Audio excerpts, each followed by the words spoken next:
Jackson on the drive, kicks it out for man. Man, three-pointer, bang! Oh, what a man! Magic down the middle, just what I thought. A hook shot at 12, good!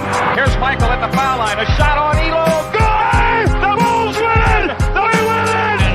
Now there's a steal by Bird, underneath the DJ, Throwing up over Bell, ball away. Yes! Yes! At the buzzer, he does it! Was there ever a doubt? A Smith screen, Posey will defend. Oh! LeBron James with no regard for human life. It's a physical game. Oh, real fun! A monster jam by Blake Griffin. What's going on, everybody? Welcome to another post-game live here for the 2022-23 playoffs on Dime Dropper. Before we get started, please make sure to subscribe on YouTube. Hit the notification bell so you know every single time we go live for all NBA history, and LA sports content. And, of course, you can also listen to this podcast on Spotify or Apple Podcasts, all your favorite podcasting platforms. Make sure to follow me on Twitter, Instagram, and TikTok at Dime Dropper Pod. As we are here live in Los Angeles after a Game 2 loss for my Clippers against the Phoenix Suns here in this first round. We'll also be talking about the Cavs and the Knicks Game 2 that took place in Cleveland tonight, and it was a similar situation. Cleveland and Phoenix both losing the first game at home, having to win both 4-5 matchups. Apologies to all my Celtics fans, especially my good folk out in the East Coast, my UMass people, my Minutemen, Minutewomen. I will not be able to get to the Celtics game because there were 3 games tonight, so I didn't get to watch them all. I will be watching the Celtics game after this, and we'll talk about it on tomorrow's live after Lakers, Grizzlies, and Minnesota versus Denver. Probably will not be able to talk about Miami and Milwaukee much, but we'll see what I can do. And shout out to everybody in the live tonight. Super chats are turned on if you want to drop $1 or a dime. Any donation helps. You already know what to do. But let's get right into it. The Clippers losing this one to the Phoenix Suns in a game in which I think the Suns, it took them a while because they were really sloppy in the beginning of the game, turning the ball over. And it took them a while, but in the second half, you started to see why this Phoenix Suns team is being picked by so many people to go so far in terms of their shot making. Devin Booker and Kevin Durant, sometimes they just make shots that other guys don't usually make. They make tough shots. You know, it was kind of there. The Clippers were playing pretty well. They were doing enough. They came out with the right defensive intensity, I thought, to stay in the game. Kawhi Leonard was really good. Russell Westbrook was really good. But ultimately, I think that the Clipper role players did not show up tonight. And I'm not going to lie, before the series, I didn't think I would be saying much that Kawhi Leonard and Russ would play great and the Clippers would still lose because all their role players didn't play well. But I got a stat for you. The role players out, you know, basically every single player outside of Kawhi and Russell Westbrook combined shot 15 for 44 from the field. 15 for 44. That is no good.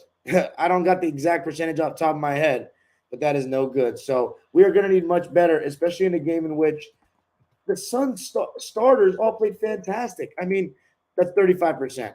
So in a game in which the Suns starters all played fantastic, you know, I don't think there's that much you can do when your role players don't play that well. Now, I know there's going to be a lot of people talking about Ty Lue. He took a lot of heat on Twitter tonight. The Hive, you know, I don't want to say the Hive because I've been part of the very critical people about Ty Lue this season, but I don't really think that applies in this game for this reason. He stayed with what worked in game 1, and that was to play a 9-man rotation with Bones, Mason, Terrence, and Norm coming off the bench. He was staggering Russ and Kawhi, which meant that at some point he had Russ, Bones, Norm, and Terrence in. Now, I know what you're thinking. Terrence at the 4, 3 guards. Didn't you say you shouldn't have Bones, Norm, and Russ in at the same time before the series? You said that. Didn't you, Dime? Didn't you, Darian? You said that? I did say that. But I also said that Russell Westbrook should come back in the game or shouldn't come back in the game in the fourth quarter of game 1. And guess what Ty Lue did? He put him back in. He had that trust in him, and it paid off. So Ty Lue was 1-0. I gave him the benefit of the doubt. And I personally don't think that that's the biggest reason we got crushed. What everybody's referring to is the 4 guards, or I don't count Terrence Mann as a guard. I count him as a wing because we use him as that, and he plays like a wing, a slasher, athletic guy that guards number 1 options kind of thing. So I don't really consider him a shooting guard. If I had to pick his position, it would probably be small forward. But anyway, he can play anything between 1 through 3. Now, when you get to him playing the 4, then that's a little bit much. You don't want him to be your second tallest guy. But that being said, the Suns, you know, besides Ayton or Biyombo, they weren't really running with any big wings until the second half, where what really hurt the Clippers was they weren't messing around the Suns. They played Devin Booker 45 minutes, and they played Kevin Durant 44 minutes. So the minutes that those two have logged in these first two games are a lot. We'll take that personally. I think, they're in pretty good shape. They probably won't get like super worn down or anything. But in terms of fatigue factor, I think that they're probably in the worst spot than we are.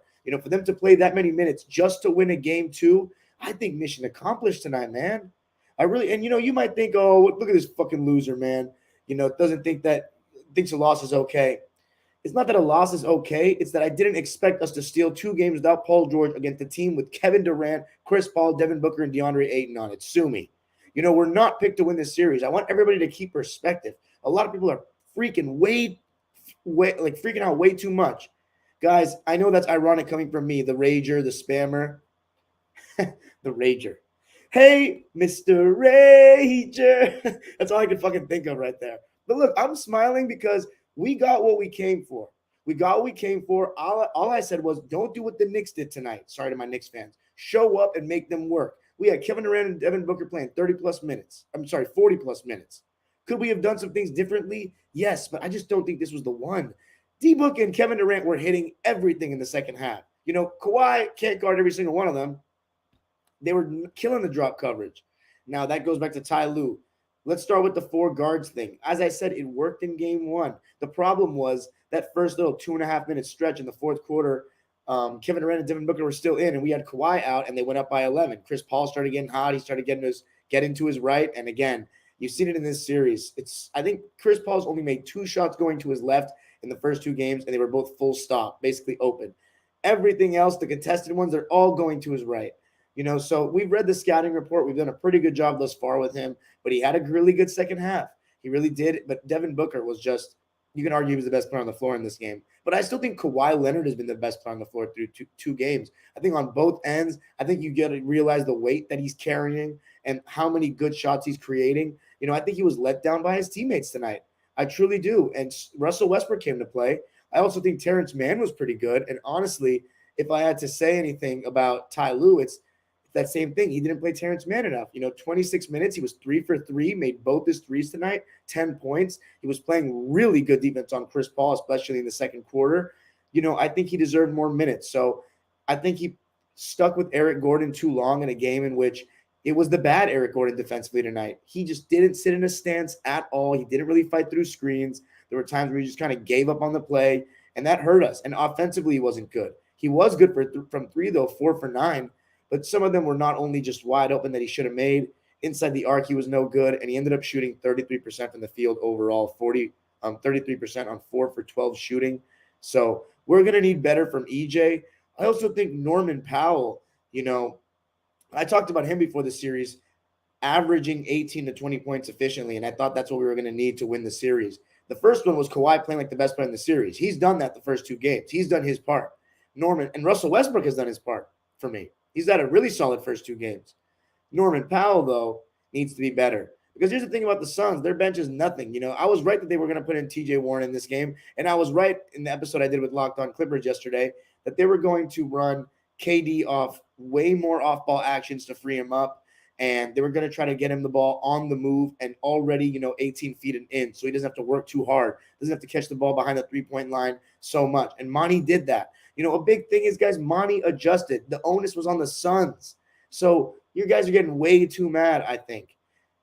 Now, for the 4 guards thing, look, yeah, you're going to be at a disadvantage when you're playing 4 of your bench players against those guys. And, yeah, Bones Highland, Norman Powell, and Russell Westbrook, they're not the best defenders in the world. But Russell Westbrook's done a hell of a job on Kevin Durant so far through 2 games. He really has done a hell of a job. Man, my computer is way too hot right now because I can see the lag. My goodness, it is bad, huh? Let me know if it's lagging right now in the chat because my computer is lagging aggressively. I know the sound isn't lagging. My sound is fine. But the computer is lagging aggressively. So if you guys want me to, stop it and then come back for a second, let it cool down, we could. But I think it's looking a little bit better now. So let's keep on going. Let me know, though, in the chat if it's lagging or not. When I go to the stats, sometimes it can kind of lag. My computer's really hot. If anybody has any tips on how to let my computer cool down a little bit, because I just took so much stuff away from, I deleted a bunch of stuff off of it, then let me know because, oof, it's steaming. But let's continue, right? So overall, to me, then there's another, quarrel that people have. Why is Zubats continuously in drop coverage when KD and Devin Booker keep making these shots? Look, I think we actually did, besides Eric Gordon, a good job with the rear view contests. For whatever reason, though, Russell Westbrook, when he's guarding Chris Paul, he was just giving up on the screens. Whereas against Kevin Durant, he's playing like his life depends on it. And against Booker, he was a little bit better too, but I don't remember him guarding Booker too much, at least not in the action. We're getting put in the action when he was. But the Suns, another big thing about them is Torrey Craig has been absolutely ridiculous so far in the series. I mean, this fool's shooting like Rashard Lewis on the Magic right now. And honestly, look, obviously Kawhi Leonard is getting off on him, but I still think he's trying his best and not making it super easy for him. You saw a lot more loading up from the Suns tonight, not fully committing to the double team. And the Clippers, they didn't knock down shots. I thought Kawhi made the right decisions, made the right plays, moved the ball well enough. And at times he would even go away from the double team, away from the load up to get a shot off. And he did a decent job of that. That's why he still scored 31 points. But, when Torrey Craig is making everything, that forced us to adjust with Zoo going back on Ayton. And Ayton, was also making those push shots, those floaters, those mid-ranges, especially in the second quarter when we went to a zone. So he was hitting mid-range after mid-range there. However, at that point, we were pretty comfortable still. It was just that in the fourth quarter, basically every one of them started getting off. And it was a little too late. We cut it down to 8, and then Russ had 2 bad turnovers at the end. I'm not going to lie. Bad turnovers, good hands by Chris Paul. His defense was good at the end. Felt like he was starting to get more engaged as he was making shots late. And I know it's a weird feeling getting, seeing Chris Paul kind of take over late in the game because we saw that for so many years here in LA. And as I said, I still love the guy, but I want to beat him so bad. I want to beat this team so bad. And overall, guys, I'm not that impressed with them. Like, I get it. There was a feeling of helplessness with KD and Devin Booker tonight, but they had to play so well to win. And we were still in the game. We were still right there. And I don't think we even played well. And we're on the road. So, I don't know. I think that I would be more encouraged after these 2 games that we could win this series. More. I'm not saying we will. Of course, I picked us to win in 7 because I'm a Clipper fan, so I'm going to go with my squad. If I was not a Clipper fan, I would still be picking, whatever my original pick was if it was the Suns to win. But they're not that great, man. It's just that we don't have Paul George. So, one thing that was hurting us was Ty eventually did go small. He didn't want – because the thing about the drop coverage is that is what Zoo has excelled in all season. Everyone's saying, why didn't he adjust and all that? If he's going to adjust Zoo's defensive coverage, he will do that in the next game. He will do that in the next game because he thought that the looks that they were getting were still well contested enough. And I'm not going to lie, a lot of them were. Devin Booker is just that good. A lot of Clipper fans hate Devin Booker, and I get it. He complains a lot and all this. He's kind of soft. But this guy is one of the best shot makers in the league, one of the best scorers in the league today. And you need to show him respect in terms of what you expect from him and the shots that he's going to make. It's not just bad defense. He's going to make ridiculous shots. We had guys in his rear view, and he was hitting shots like falling away, 3 balls. But also, his life gets made easier now with Kevin Durant. And when we went to, Ty did go switch everything. He did go switch everything. EJ, Russ, Kawhi. But we still had too many, smaller defenders out there. And they were trying to put Eric Gordon, KD against Eric Gordon and various matchups like that. And Norman Powell as well. And then you saw them doubling.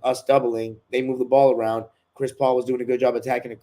I wouldn't say he was doing a great job attacking the closeout, but he was knocking down shots. He was making plays. Torrey Craig was making everything. And then Devin Booker, him attacking the closeout. He can stop and pop for that mid-range, and it's tough. While we don't have another star attacking closeouts when the ball is moving and the defense is in rotation after doubling our other star. So that's the advantage the Suns have, and Clipper fans need to just come to terms with that. But we can still do things better as well. And one big criticism is that Robert Covington doesn't play when you want to go fully small. And that's something I think Tyler needs to lean into going for game 3. Bones Highland, I think that he has not been abused defensively. They tried to do it at the end of the third quarter, and again, he held his own. But he's going to need to make shots. And if he's not going to make shots, in this game, for example, he was 2 for 7 and 0 for 4 from 3. Just 14 minutes of play, though, for Bones. And he was still a plus based on the plus-minus when he came in the game. But if he's not going to be really good offensively, then there's an argument to be made for Rocco to play over him. If you want to just throw Rocco in there and play 10 guys, I don't know about that, because I would not play a total bench lineup against KD, Booker, or any combination of their starters in. That's just too risky, And this game, by the way, we got nothing from our centers. This was one of those games that the people that hate Zoo, this is where they get justified. He was weaker. He was slower. He just didn't seem like he was that engaged Zoo. He seemed like he was taken out of the game mentally. He was soft. He was losing the ball. He was bringing it down low, got stripped by Chris Paul. I mean, this just wasn't the Ivica Zubats that we've seen the majority of games this season. It was a soft Zoo, and Mason Plumlee was just kind of doing cardio out there. It was nothing like the game one Plumlee. They didn't really get rebounds. They didn't really deter anybody. It just wasn't a very good performance from the guys, and the Suns starters were fantastic. Just for reference, the Phoenix Suns starters combined for, my God, 110 points. They literally only got 13 points off the bench. Josh Okogie and Bismack Biyombo. 120 points from their starters, ladies and gentlemen. So if you think they're going to be able to do that every game, I mean, I don't know. They're going to probably get some more points from the bench, but that many points from the bench, it seems still like a tall task. As far as the Clippers, let's go through the sequence of the game. I thought that we came out the right way. I've been talking about our starts and our defensive intensity to begin games, and I thought we did really well with that. This time, though, EJ was on Book. Batum was on Chris Paul to start the game. I thought that was an interesting adjustment. Honestly, didn't like it. Would definitely go back to Batum guarding KD or something. Actually, no. Batum on Book and then slide EJ onto Chris. But now that I think about it, I know why they did that, because Chris Paul's going to be involved in more pick and roll actions, and I think Nico's a better screen navigator. So that may be what they're thinking there. But at the same time, fuck Chris Paul's looks. Like, Devin Booker is just more of a problem. So maybe in game 3, we start out with Nico guarding Devin Booker more as the primary defender, and then Russ on KD. I'm fine with the Russ on KD. Like, yeah, he scored like 2 or 3 times today one-on-one, turning the corner and going quick. And as I said, that was going to be a big point of emphasis for Monty, to get KD the ball, get into his spots, get him the ball closer to the basket where he can work quickly. And, at times later in the game, we kind of started loading up, and that's where I think KD struggles more than some other superstars. And when I mean other superstars, I mean other GOATs, like Jordan, Kobe, LeBron, those kind of guys. I think he can wait too long and just be a little indecisive. But when he gets the hard double, I think he makes the easier, quicker read.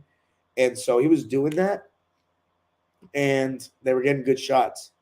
I think Kawhi was doing a good job of showing how to destroy loading up as a mid-range sniper. You just work quickly and go away from it. And I've seen KD do that as well, but sometimes he can just be a little too, passive against the load up, in my opinion. But when he's got teammates like that, it's easy to just kind of make the pass and hope for them to make a play. As far as the beginning, Russ, I thought, still did a really good job on KD. He blocked him from behind early, and he was just still doing a really good job defensively of, getting back in the play when he was getting over screens and finding a way to affect it, whether it be from the back tap or the block from behind. And unforced turnovers by the Suns were really keeping us in it, because even though Kawhi was seeing the load up and making the right pass, and both teams were guarding well, we weren't making our open threes. EJ did, again, start out the game hitting a couple threes. But one thing that really stuck out to me in the first quarter was Kawhi started guarding Kevin Durant at the end of the first, and KD looked like he saw a ghost. He tried to cross over, and Kawhi just snatched that shit. KD was riding his hip on the way back, and Kawhi just stiff-armed him and dunked. And then he was, putting pressure on him, getting over screens, getting chest to chest. And KD was looking to give up the ball real quick. Like, he didn't want none of that smoke. Oh, my God. Kawhi Leonard is showing that he is that dude up here, the alpha male, mentality-wise. Hey, man, I'm going to just say this. It's a big if. It's an if.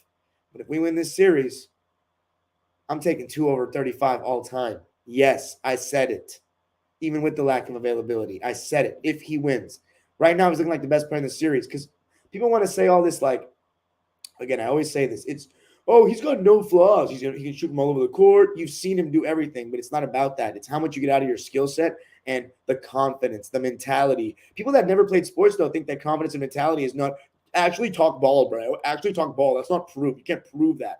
man, basketball is not very black and white, my friend. And, these are played by human beings, not robots. I always want to emphasize that. And Kawhi Leonard is stone cold. He has a lot of confidence. And that's why he is who he is, besides the amazing skill and shot making. But anyways, the end of the first quarter, the Clippers, again, off to a solid start. They led it 29-24. And the second quarter, we go to our bench, and they did great. I thought this, outplayed the Suns bench. Norm got a couple of buckets. Obviously, we staggered Russ. But KD, he doesn't spend that much time on the bench. He came in just a little over 2 minutes into the second quarter. And, he was hitting shots, starting to get going. CP3, as far as him in the first half, he was funneled to his left and really got nothing because Terrence was locking him up. But we went to a zone because we went to that, the 3-guard set, and obviously Mason Plumlee. And the zone wasn't working. Ayton was knocking down shots in the high post. I don't know about that zone. I think we're doing that zone because we have 3 guys, 2 of which aren't really great at guarding, Norman Powell and Bones Highland. However, Norman Powell's defense in the first 2 games, in my opinion, has been pretty decent. It's been good enough for him. Mason Plumlee, however, isn't a good rim protector or a pick-and-roll big, and I think they're doing that to not make him play pick-and-roll defense. However, Ayton is a great mid-range player, so it's going to hurt anyway. The Clips took a 14-point lead at one point, and the bench mob was doing really well. Russ was fantastic. He was scoring on Devin Booker a lot in the first half, whether it be turning the corner on him, facing up with a quick cross, or backing down, shooting a one-legged fade. It was one time when he went right into his chest and scored. But KD and Devin Booker ended the second quarter well with just some great shot making, and they went to the break. I think we went to the break tied 59-59. And the third quarter for the second straight game was the ones where the Suns turned up the intensity. Big time on the defensive end. You started to see an adjustment. DeAndre Ayton wasn't dropping anymore. And I thought DeAndre Ayton on the defensive end in the first half, and honestly in the first 6 quarters of this series, non-existent. No rim protection. The rotations were weak. Just not very engaged, playing with no dog, no fire. But in the second half, he was hedging the screens, coming up, showing, and recovering. And I thought that it was a better look for Phoenix, especially with KD, Devin Booker, Ayton, and Craig out there. They have a lot of length. Chris Paul, he's a smaller guard, but he has really good heads. And I thought Ayton was playing pretty well, but then he got 2 fouls in the same possession, had to come out of the game with 4 fouls. And in that stretch, Zoo was playing so soft, complaining for fouls, losing the ball. And he started playing a little bit better when Biyombo came in.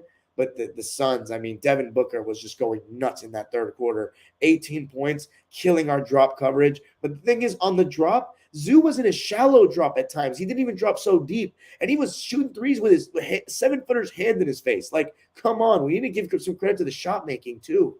Devin Booker, it was just amazing. Going both ways. I thought Terrence Mann, Nico, these guys, Kawhi even, still did a decent job of the rear view contest. But some of the shots were just great. Just great.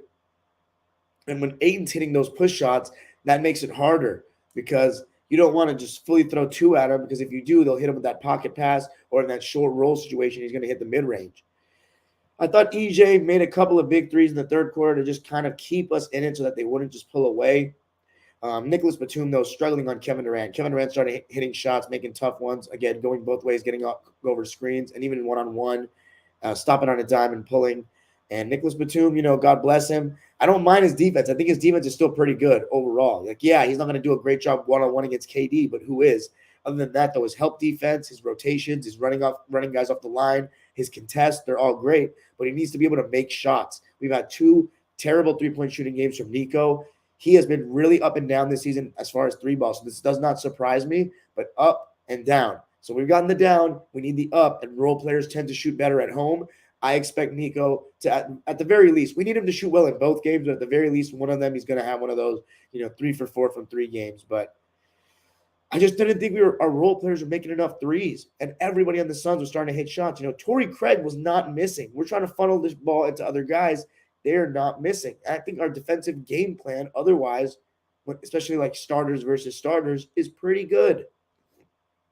At the end of the third quarter, they tried to put Bones in the pick and roll, and I thought Bones held his own. There was one time where he even got a block and threw the ball off of Booker, a la Russell Westbrook. But the Suns, they were the victors in the third quarter. They outscored the Clips 33-28.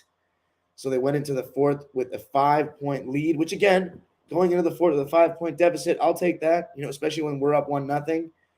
And that's when, they kind of made their run. Chris Paul started with 2 buckets. getting to his right in that pick and roll.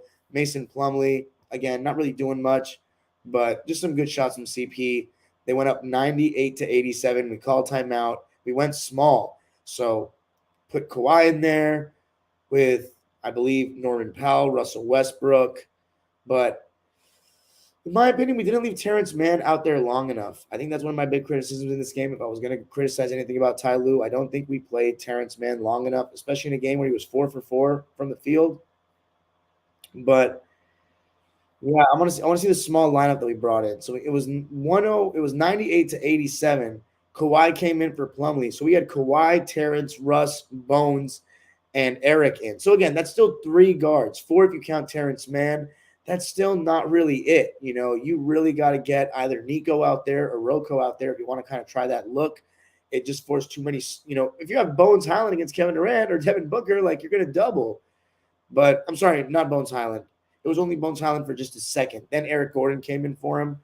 But, Eric Gordon, Kawhi, Eric Gordon, Kawhi, Russ, it wasn't it. You got to go bigger.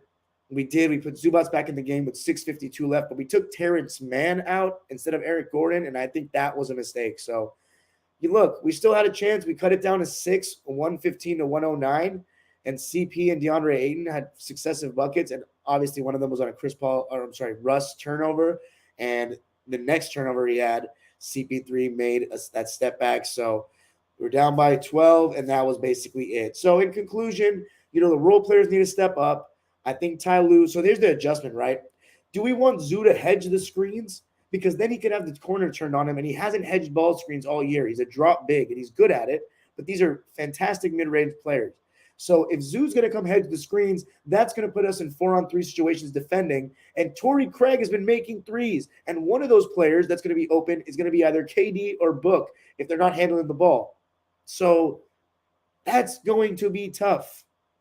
And by the way, as the game went on, Kawhi was guarding KD a lot less, and they were trying to switch him off, and they were successful in doing so. So credit Monty Williams and the Suns. They made their adjustments. Now we got to make ours. Do we play Robert Covington as well?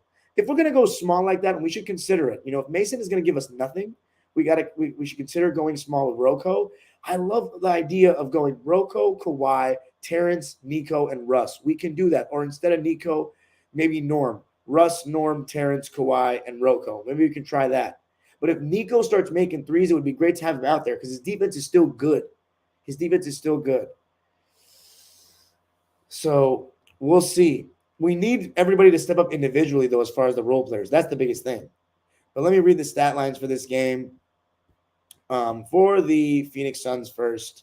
Off the bench, there's not really much to say. They only had 13 points. Bismack Biyombo had 6 of them, 5 rebounds on 3 for 5 shooting in 15 minutes.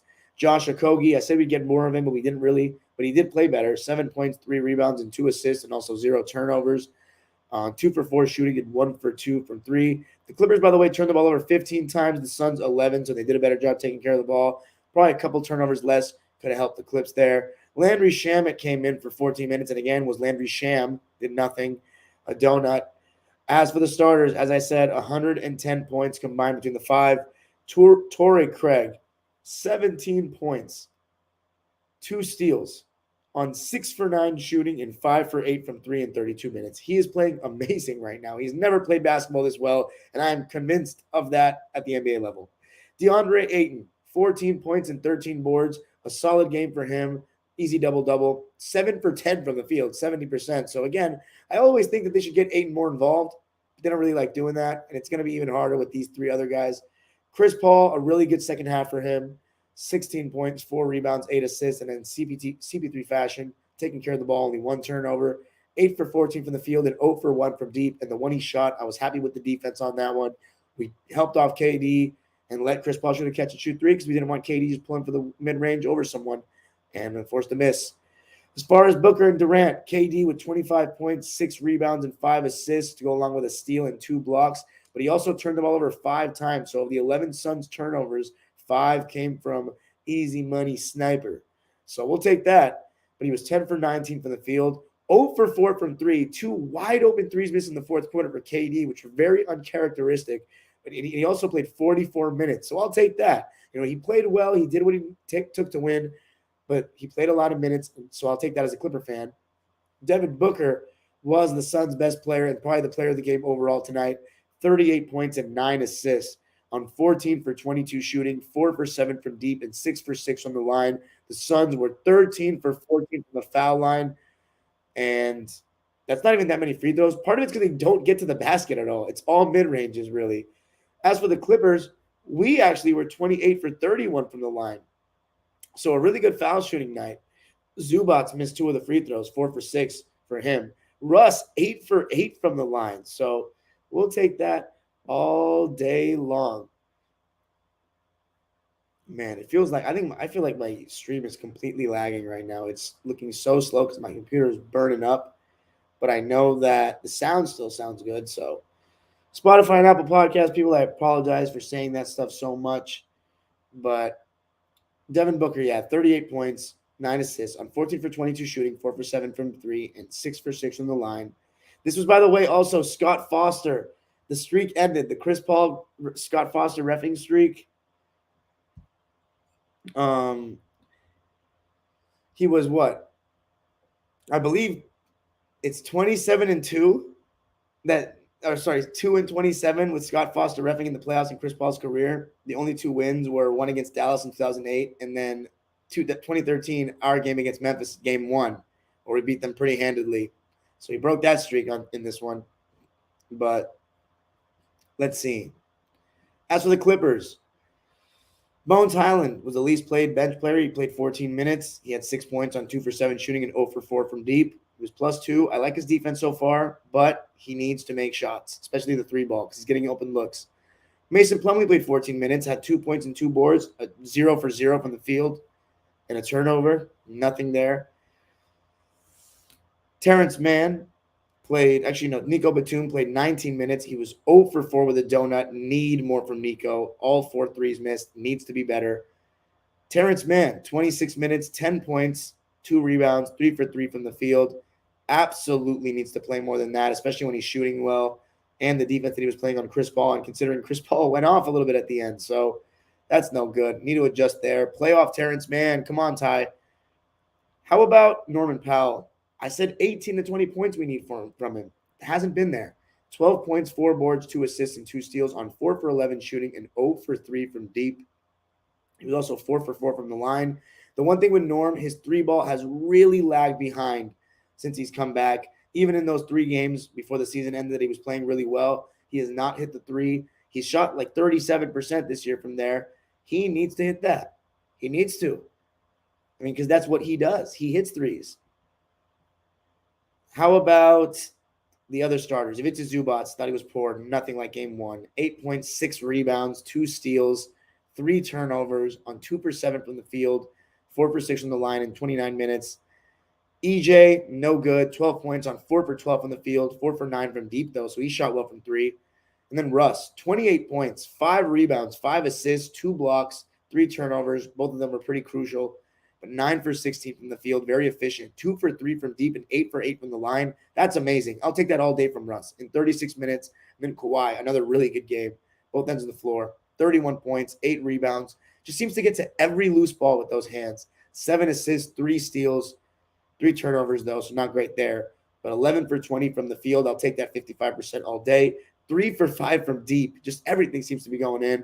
6 for 7 from the line. But the Clippers overall lose it 123-109. The series is tied 1-1 going back to LA. Clipper Nation, we are going to need everything. Okay, I'm going to be in attendance. That is going to be the vlog. The playoff vlogs are back.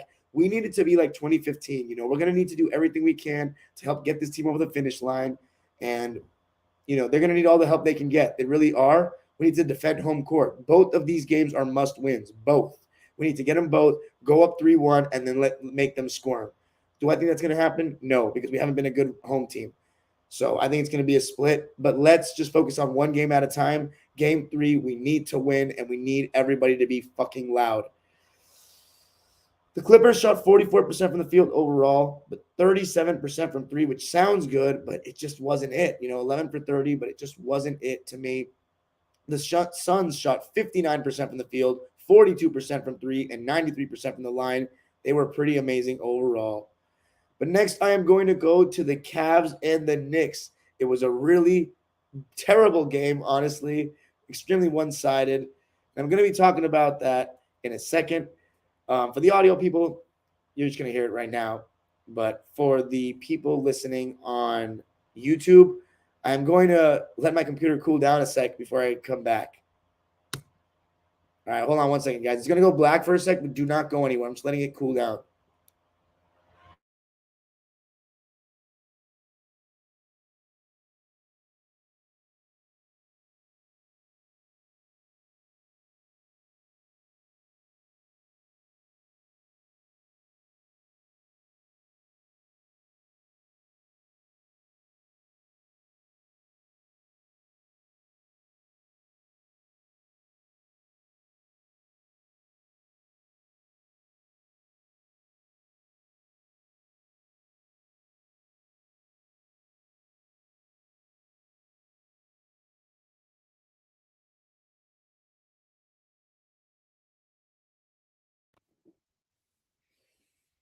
All right, we back? Cool. No, I did it on purpose, fool. All right, we good. So the Cavs and the Knicks, obviously a must-win game for the Cleveland Cavaliers. This was just one of those games where the seed that already got what they came for was content. You know, they were like, we got the split. They were completely outworked. The Cavs played with a level of desperation that the Suns didn't show until the second half. They showed it from second one. And the Knicks didn't match their intensity. They didn't match their physicality. They didn't match their hustle. And the only time they actually did was like in the first quarter, Julius Randle made a shot. They were only down by 3, 25-22. But after that, it was all Cleveland. And in the second quarter, the Cavs outscored the Knicks 34-17. And they was led by Darius Garland. I got to give Donovan Mitchell credit. He let Darius Garland eat. He only had like 4 shot attempts in the first half or something along those lines. For a while, it was only 3 or 4 shot attempts. Darius Garland got in his bag. He was mixing dudes in the pick and roll. And RJ Barrett, he was putting him on skates a little bit too. Darius Garland, you know, that's the Darius Garland we remember from last season. He's probably shown that a lot this season too. But it's obviously come at a bit of a sacrifice because of Donovan Mitchell. But you saw Donovan Mitchell sacrifice in this game, and it was awesome. And before they made that run, though, I got something to say about Evan Mobley. You know, his defense on Randle is amazing. You know, his shot contesting, his lateral movement, it's so great. But when he gets the ball in those 4-on-3 situations, because you saw the Cavs, you know, when they put Randle in the pick and roll, he hedges those screens. So they get a lot of those 4-on-3 situations that Garland and Mitchell put Evan Mobley in. And Evan Mobley kind of gets caught in between. He doesn't know whether to lob it up to Jared Allen because Mitchell Robinson's so athletic, or go up strong. And he's not been really going up strong. He's going up weak. And Robinson, you know, he had a stretch in that second quarter before the Knicks exploded where he was making defensive play after defensive play, block, a stop at the rim. I mean, he had 4 blocks in this game. And then when he came out of the game, you know, things kind of started to collapse. And Karis LeVert in this game, they needed him to step up, and they got that from him. He was getting in his pick and roll, getting in the in-between game, knocking down shots, going one-on-one, knocking down the 3-ball, giving them what they needed. And also, the Cavaliers, you know, it was 13-11 in favor of the Knicks in the offensive glass. But if you were watching the game, it didn't feel that way. It felt like Cleveland was dominating the boards. It felt like they were getting more impactful offensive rebounds. And they were just first to every loose ball. And Donovan Mitchell and Darius Garland, they really were defending in this game. They were moving their feet. Darius Garland took a couple of charges. They were causing turnovers. And you had Donovan making hustle plays, diving on the floor. You got to love the energy of the Cavs. They knew the occasion. The crowd was great, and they cruised. And Darius Garland was just dominant. Like, you know, I talked about Evan Mobley. You know, he was not finishing around the basket, but when they were putting Mitchell Robinson in drop coverage, Garland was doing a good job in the mid-range, you know, hitting his floater, hitting the midi. And then they started to put Jalen Brunson in the pick and roll, and they didn't want to switch Jalen Brunson onto Garland or Mitchell. And they started getting some good action out of that short roll. So it was just flowing on all cylinders. You know, obviously I think with Garland and Mitchell, it can be very take-turnsy. You know, each of them take turns running pick and roll. But the fact that they can both spot up and shoot off of each other is a huge plus. And you saw that with tonight with Cleveland. I also thought, you know, Jared Allen was doing his thing. Evan Mobley was doing his thing. You know, what they're going to do is, I'm surprised they didn't, you know, I think what they're doing is they made a little adjustment. They were hedging the screens instead of dropping because Jalen Brunson is so great in that in-between game. They're just like, let's just get the ball out of his hands. And it was kind of messing with Jalen Brunson a bit. You know, kind of took him out of his rhythm. And Mitchell Robinson is extremely uncomfortable in those 4-on-3 situations. He doesn't know when to dribble. He's not confident shooting or going up with anything. So look for the Cavs to do that again at the Garden, is keep hedging those screens with Brunson, getting the ball out of his hands. Because Robinson's not quick enough off the bounce in those short rolls. They can get back and recover with him. And then as far as, putting Mobley in the pick and roll, I remember him dropping a little bit more. But, the Cavs, they're going to fly around on defense all day long. And the Knicks are going to have to make their outside shots. And I think somebody and in this game they didn't, 7 for 29 from 3, 24%, whereas the Cavs shot 42% from 3, 14 for 33. So it was just a case of them rolling on all cylinders and the Knicks not really trying very hard, not really playing with that competitive fire. And when you do that, you give a team a lot of confidence. So don't be surprised if Cleveland wins game 3. I got the Cavs in 7 in this series. I think the Knicks totally gave them more confidence than they needed to. They didn't make them work for this win at all. And the weirdest part is Julius Randle, who, by the way, was awful in this game. He was totally panicking, a huge reason why they got outscored 34-17 in that second quarter. And by the way, the Cavs only outscored the Knicks by 2 in the third, but there was no push from New York. Their defense was okay, but they couldn't score.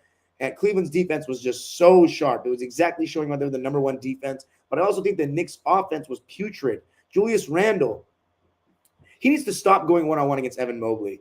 If he wants to go one-on-one against Evan Mobley, he needs to back him down, not, face up, do 3 jab steps and shoot a step back 18-footer. Like, you're not that guy, dude.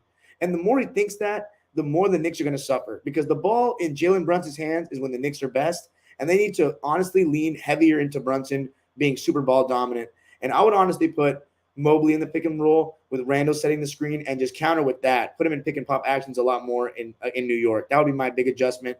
Now, granted, I wasn't really watching the game from a Knicks perspective. I was watching it from a Cavs perspective because they had to win. And I think Cleveland passed everything with flying colors. Thought they were awesome. Can't really complain in any facet, any category if you're a Cavs fan there. They did what they needed to do. But for the Knicks, you just didn't play well in any way. Julius Randle is just so reckless and forces things so much. I mean, he needs to be smarter. You saw him play great in game 1. In this one, he was awful. And there were a couple times defensively where he just let guys get by him. Ole defense in the playoffs. And if you do that in New York, you're going to hear the boo birds. But the Cavs smacking the shit out of the Knicks, 107-90 at the Q. And I'm not going to call it Rocket Mortgage. I'm going to call it the Q. Of course, the Cavs, one of the best home teams in the league, 31-10 over there. So the fact that the Knicks got the split, at the end of the day, they are still in the upper hand going into game 3. They got what they came for. I also think Knicks fans are overreacting. Shout out to my boy ALLBALL. ALLBALL was stressing out. He's like, no, man, we got to get the W, man. We got to go up 2-0. But I'll tell you, ALLBALL, you got the W, 1-1, going back to New York. They got some of the best home court advantage in the league. It's going to be the first sold-out Knicks playoff game since 2013, Game 5 against the Pacers.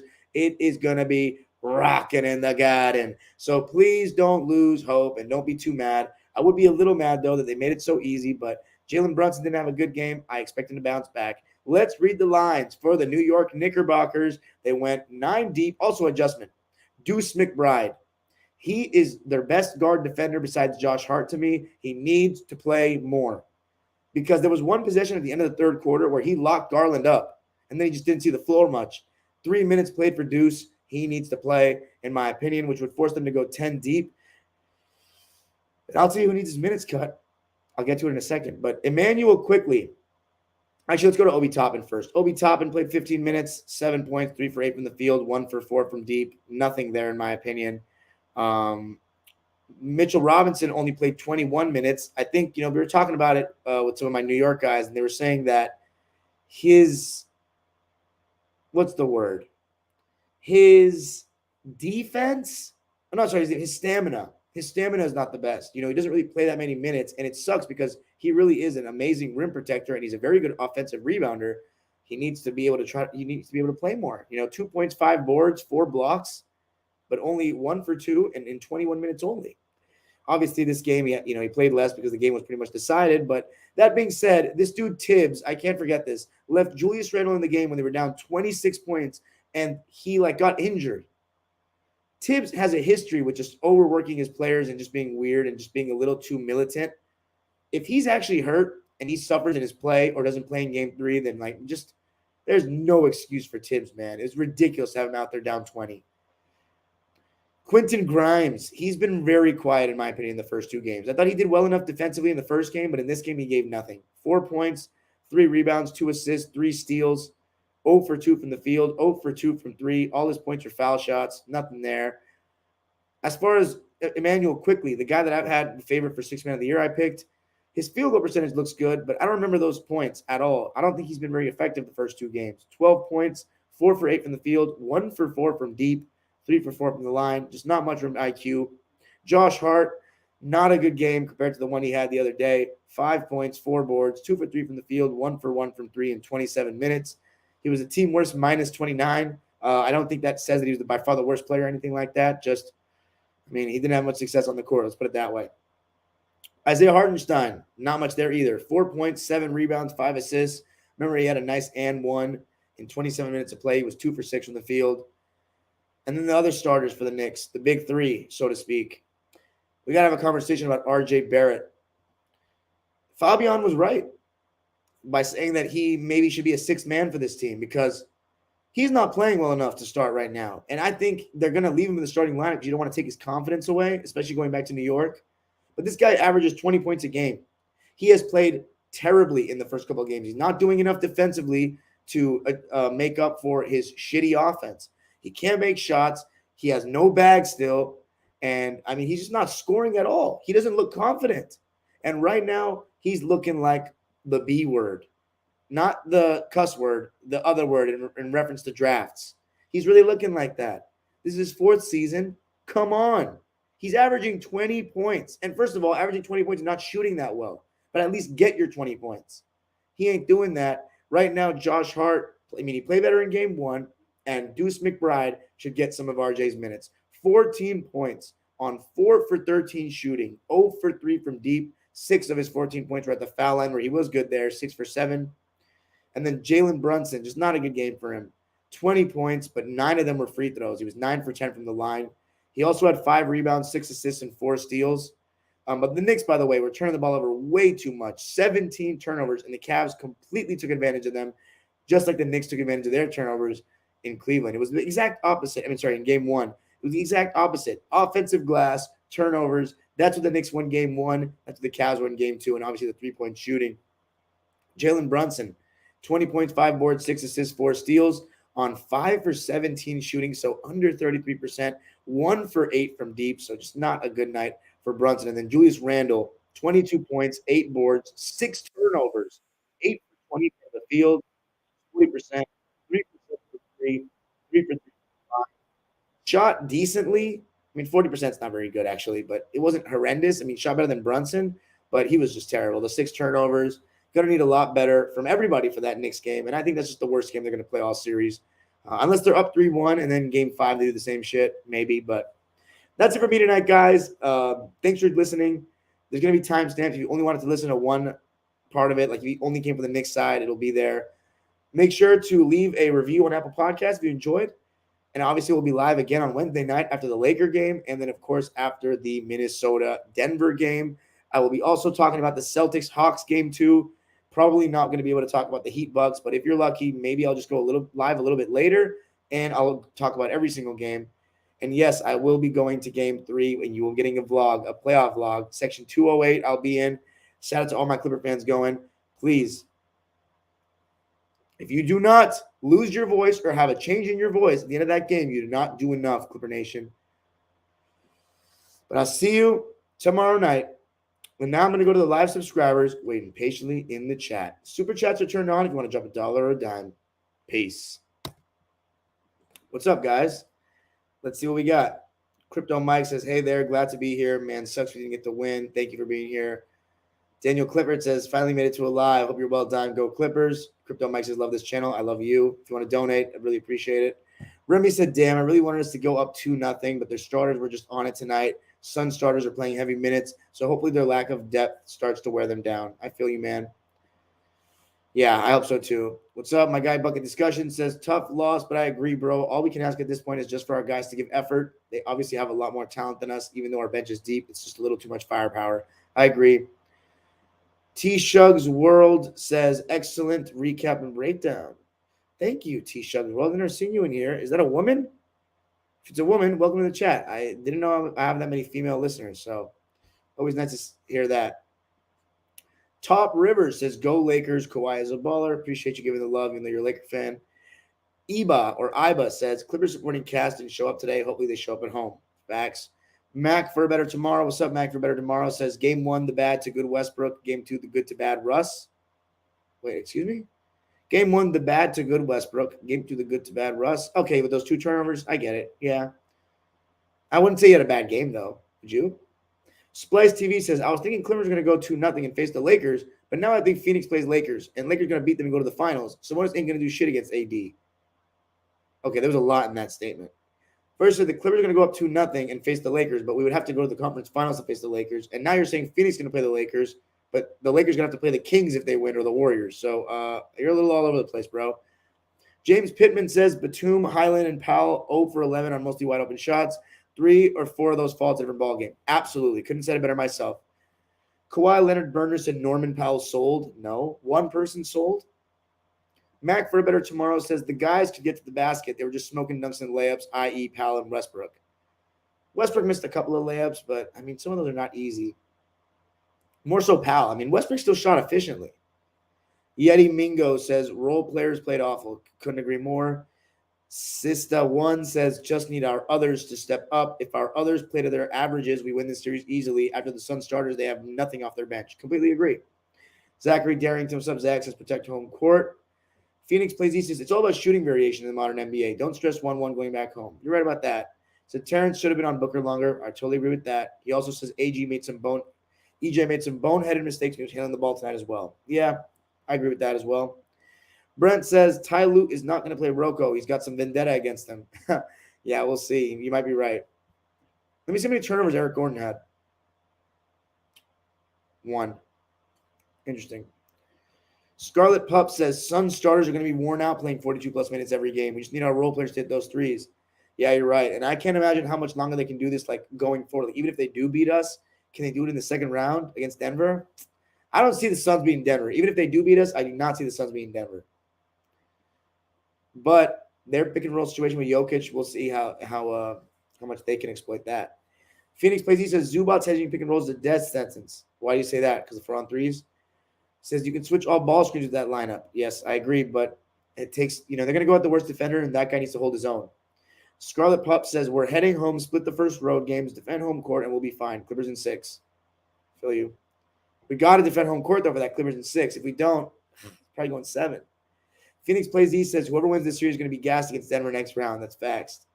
Said it is slow. It's choppy. The audio was chill. Okay, I'm happy the audio was chill. Brent says this game was winnable, but Ty Lue has cost the Clips a lot of games this season on just lack of adjustments. I don't think that's the case. They cost us the game on this one. I really don't. Stack That Cheese says got to get these next 2 at home. Let's go Clips. Facts. René Zarate says the key to this series is Zubats and Russ. That's facts. Feel you. Frozen Dime said June 28th, July. That was when I purposely froze it. Showtime Nick says a repeat of the 2021 playoffs, Julius Randle right now. I wouldn't say that because he got the split on the road. In Atlanta, they didn't win 1 game. Phoenix Plays E says he's not him, I fear. 20 points per game on shitty efficiency. That was RJ Barrett, I think you're talking about. Nathan Cruz says, you going to game 3? Yes, I already answered that. He said, did you see CP3 bumped into Kawhi after the game? Yeah, I did. I thought Kawhi bumped into Chris. That doesn't matter. Mikey T, the Mavs fan, says Clips in 6. By the way, guys, if you want to check out my analysis on the Kings-Warriors game, it's there last night. I also talked about Philly and Nets, and also I went live after every single game 1, and I did a preview for 6 out of the 8 series. If you want to see what I was saying before the series, a lot of the series are still young. Please go check it out. Leave some comments on those videos, please. Anything helps. We hit 1,000 for a couple of them, and the other ones obviously under. But, yeah, keep doing what you're doing, man. Keep watching the content. I work hard on it. Nathan Cruz says, I thought Ty Lue said Morris would be in the rotation for the playoffs. He's bluffing. But you know what's funny? I think we may, if we want to go small with the all, no center lineup, I think you could maybe try Moke. Crazy enough. Ooh, great job, Raid. Just joined the live. Did you talk about Draymond suspension? I did not. Massive. I can't believe they did that. And I think it's just because it was Draymond Green, which is weird because I figured that he would be able to get away with these things at this point. Should he have gotten suspended? Probably. Did I want him to get suspended? No. I want everybody healthy. I want everybody playing. So now, if you're the Kings, I mean, this changes a lot. And this also hurts the Warriors in that pick and roll. The Kings go up 3-0. Oh, my God. We could be seeing a 2012 Mavs situation here. Flame out. End of a dynasty. End of an era in dramatic fashion. That would be nuts. We'll see, though. I mean, I don't know. If the Warriors come in without Draymond, that'd be big. The thing is, you got to put another floor spacer out there. And, yeah, you get another floor spacer out there. And maybe you'll start hitting threes. I don't know. It's going to be a really tough game with Draymond. I'm disappointed that they suspended him. Adam Silver's a cupcake. I think he's fucking ass. But, you know, Draymond stomped on him like he was stomping on a bug, trying to kill it. Nathan Cruz says, what site do you usually get your tickets? I'm always paranoid to use resale websites because once I bought up StubHub, I never got my tickets. Wow, I've never had that problem with StubHub. StubHub usually or SeatGeek. Dude, I've never had that problem. That's interesting. Phoenix Plays E says, I just still don't get Covington being in Lou's doghouse. It's because I think it's because the front office likes him so much and he's not as big on him. Ronnie Navia says, your prediction for the series clips in 7? Yes. Nathan Cruz says, you think PG could come back this series? He looked good in the workout today. I think he could, but it'd have to be past game 4. Although they're saying he's unlikely to. He was looking better, though. I don't know. We'll see.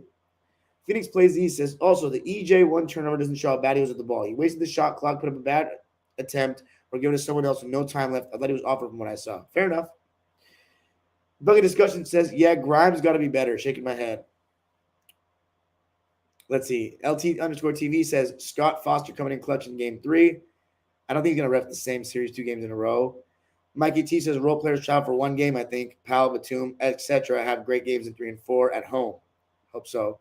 LT_TV says, Ty Lue talked about how good the defense was in the 3-guard lineup. You know what I think he means by that? It wasn't obviously great, but I think he means that they did as best they could, and the guys were just making tough shots. Phoenix Plays, he says, with the suspension, Kings could sweep. Woo-wee. Raheed Chowdhury says, now these Warriors fans got another suspension excuse. Shaking my head. Who's better, De'Aaron Fox or Jimmy Butler? I'm going with Jimmy Butler still. Come on. He's body of work. Phoenix Plays, he says, controversial question, Jar Fox. If Fox wins this series, I'm going with Fox because of his jump shot. And, yeah, it's in between game.